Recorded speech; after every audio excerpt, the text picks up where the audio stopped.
Welcome to Season 4 of the Innovation Junkies podcast. In this season, you'll learn from successful innovators who have influential stories, practices, and strategies that will have your gears turning. Prepare to be inspired, challenged, and empowered. This is the Innovation Junkies podcast. Hey guys, welcome to another episode of the Innovation Junkies podcast. I'm Jeff Standridge. Jeff Amrine here. It's good to be back. Yes, sir. Good stuff. Good stuff. How's everything? You know, it's Friday. I think we got some Arkansas baseball. It's all good. Awesome. Well, we're going to take another opportunity today, which we do on occasion, to answer some listener, viewer, and client questions. In the past, we've done it on the topics of leadership and teamwork. We've done it on the topics of organizational change and innovation. Today, we're going to focus on strategy and business growth. So questions that we get around strategy and business growth. And before we do that, I think it's important to talk about what strategy is. And so how would you define strategy? Yeah, I mean, it's a good question. I think strategy provides a definition of those important things that you're going to undertake. It's going to define why you're going to undertake them. And I think it's also going to identify things like what kind of competitive advantage those things are going to afford and who's actually going to be involved in implementing those activities that you take. And I think it's also intertwined with those sort of cultural North Star items like vision and mission and core values. I think those things are integral to how we think about strategy. Yeah, I agree with you. And I like to think about strategy in answering a few questions. What fields are we going to play on? And what games are we going to play on those fields? In other words, strategy says these are the fields that we are choosing to play on. And those fields can be markets, they can be geographies, they can be segments of industry. But these are the fields that we're going to play on because we know that we can win on those fields. And these are the games that we're choosing to play on those fields because we know we can win at those. And the games can be our products, our services, our offerings, and what have you. And so what fields are we going to play on? What games are we going to play on those fields?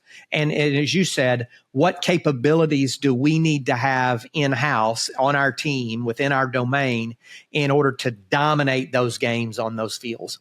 And, you know, and it's driven by mission and vision, certainly, but so many organizations stop after mission and vision and don't really do a good job of articulating strategy.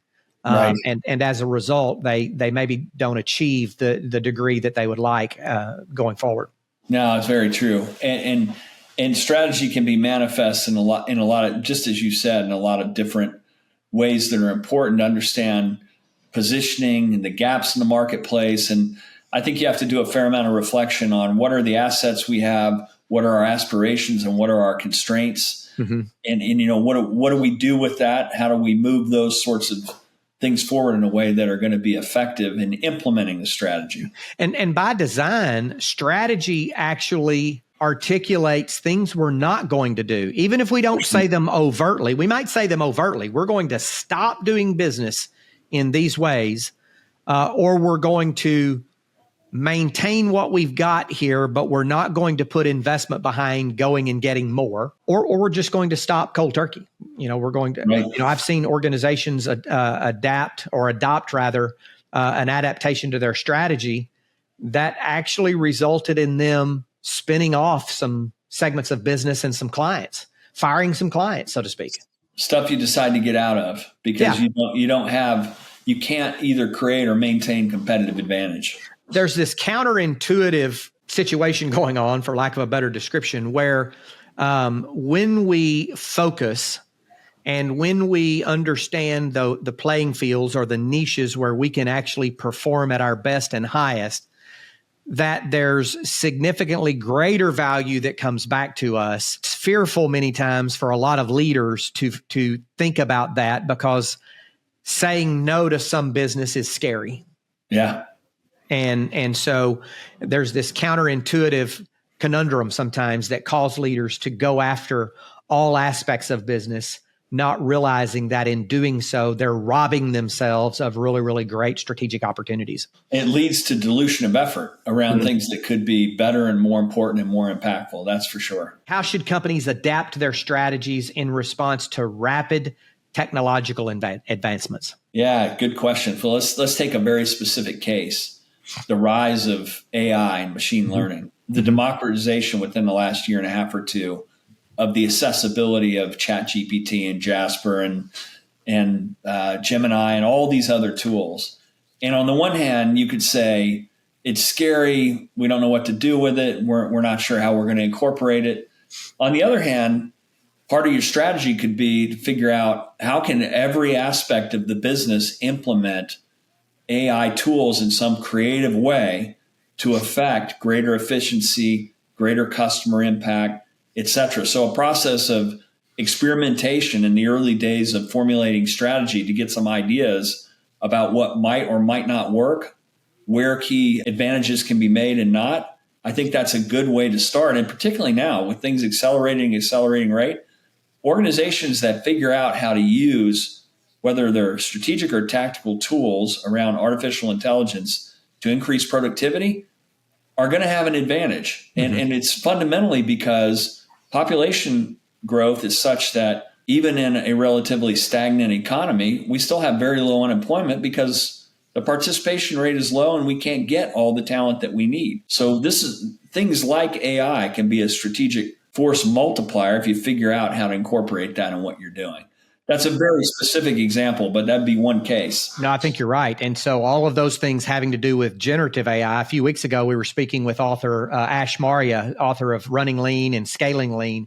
And he talked about the transformative nature of predictive AI and how organizations, who figure out how to also certainly use generative AI, but also use predictive AI to transform their business results will be ahead of the pack as well. Yeah, I couldn't agree. I couldn't agree more. I think that's and there'll be other things like this, but this feels like one of those transformative capabilities that is going to provide institutional displacement for companies that aren't quick to figure out the best way to bring it into their strategic thinking and their plans. So spanning or transitioning rather from strategy to business growth, what are some effective strategies for sustainable business growth in competitive industries? Yeah, the one thing I would rule out, generally speaking, is a race to the bottom around pricing. That tends to be a way to go out of business the quickest. And so to avoid that, I think part of it is constant differentiation. How can you win on other planes other than price? This is particularly true for small and emerging businesses that don't have the scale to compete on a basis of price. And so business growth, I think, can be driven around much better sales processes, better customer journey and customer experience, providing the sort of level of service that is going to differentiate between other competition, constantly looking for ways of inserting technology to improve efficiencies and improve margins. I think all of those things are critically important.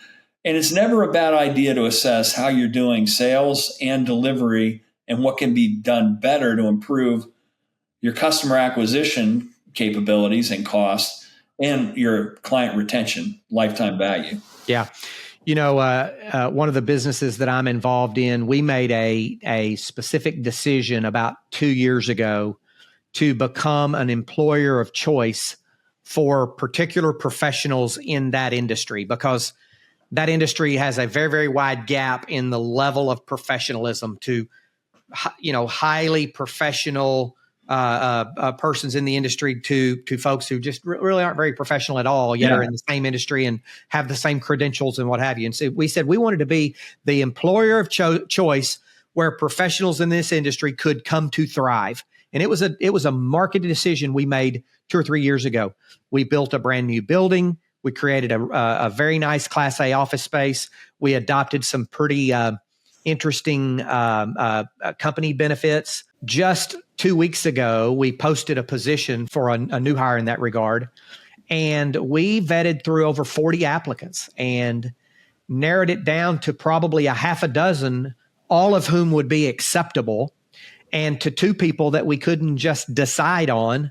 And so we hired them both. And that, I think, was an example of us making a strategic decision to differentiate ourselves in the environment that we create and becoming an employer of choice for professionals in that industry to come and thrive. And the word starting to get out, and it is a marked differentiation from the way it was 5 years ago in trying to hire people. We add complications sometimes in the way we talk and think about a lot of things, but most businesses are talent driven. Mm-hmm. You find the best people, you empower them, you build a winning culture, you reward them for their efforts.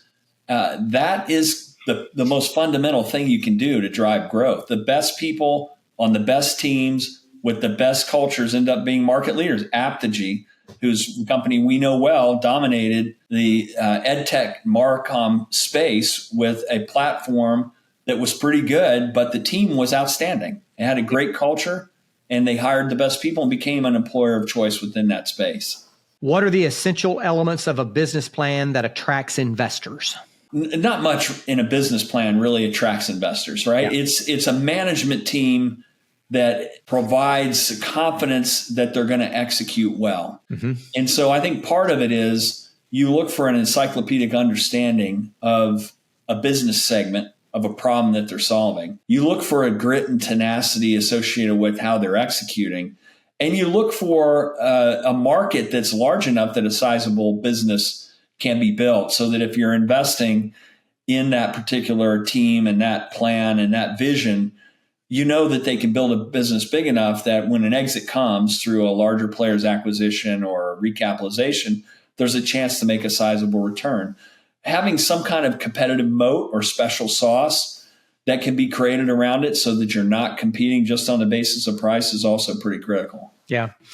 Just the overall concept of credibility is a big factor. And I always tell founders that every interaction you have with a potential investor or potential client, for that matter, is an opportunity to either build or erode credibility, because you don't walk away with your credibility being status quo after any interaction. You either added a little bit to the credibility or you eroded a little bit to it. And you may not be able to recognize the degree to which you've added or eroded, but something in that conversation did. And so, when I think about many of the pitches that we see or the investor decks that we see or the executive summaries that we see, we don't make any investment decisions on a 30-page business plan, never have, and don't know that we ever will.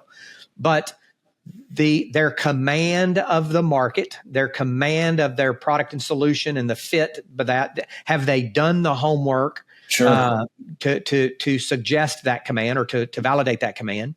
Are the assumptions underlying their pro forma credible, reasonable?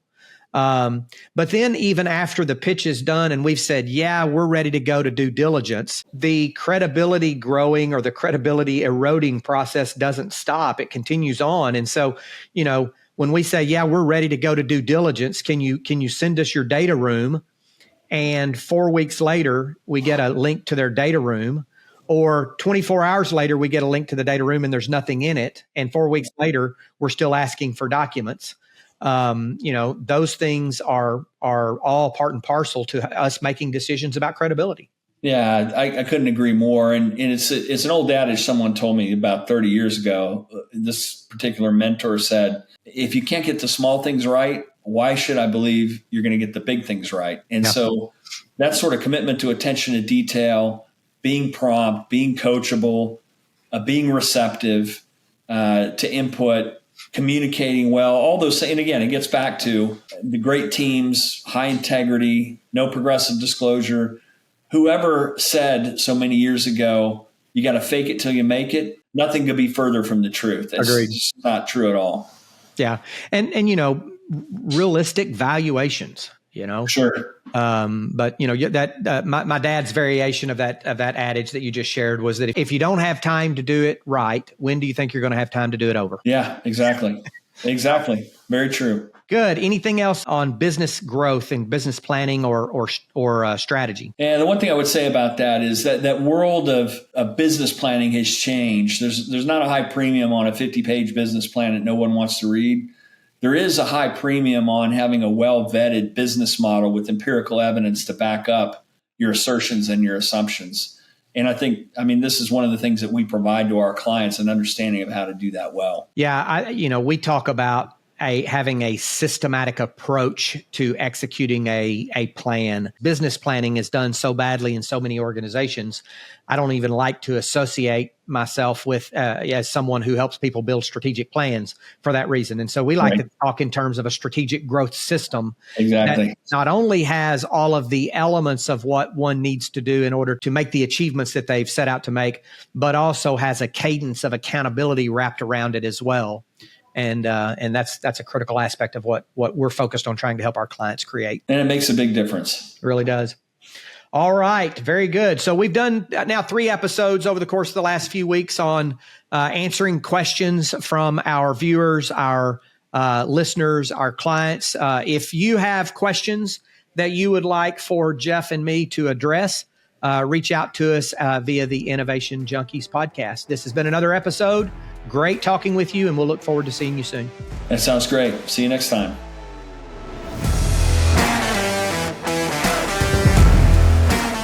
Thanks for tuning in to another episode of the Innovation Junkies podcast.